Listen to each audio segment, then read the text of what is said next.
Käydään ihan ensimmäisenä läpi, että mikä tämä Twitter oikeastaan on. Tämä on siis vuonna 2006 julkaistu kautta avattu palvelu, jonka ihan tämmönen perus yksinkertainen tarkoitus on olla sosiaalisen median palvelu, missä pystyy laittamaan korkeintaan 140 merkin pituisia viestejä.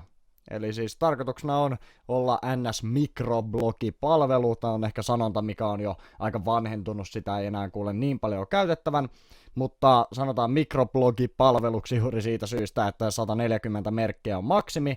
Sä pystyt linkkaamaan sinne ulkoisia lähteitä, pistämään Twitterin sisäisiä kuvia, Twitterin sisäisiä videoita ja tämmöistä, mutta kaikki on rajattu sitten siihen 140 merkkiin, ja ihmiset käyttää tätä pitkälti siinä, että ne seuraa ajankohtaisia asioita, seuraa semmosia ihmisiä, jotka he näkee tärkeänä, jos on joku mielenkiintoinen julkisuuden henkilö tai sitten mielenkiintoinen henkilö siitä alasta, mitä itse esimerkiksi mille teet itse töitä tai jotain alaa, mitä harrastat, niin niitä vaikutusvaltaisia, mielenkiintoisia henkilöitä sitten seurataan tämän Twitterin kautta ja yritetään sitten niin kuin nähdä mahdollisimman reaaliajassa, että mitä he kertovat siitä alasta, heidän elämästä tai mistä muusta tahansa.